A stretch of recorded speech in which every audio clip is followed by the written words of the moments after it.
Bottles, food wrappers, grocery bags, straws were the common contributors for plastic waste, and this is always present in our homes.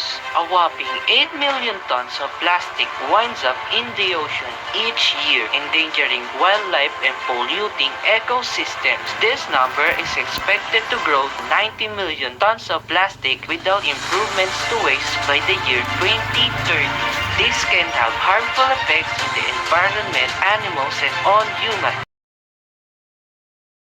They are reduce, reuse, and recycle.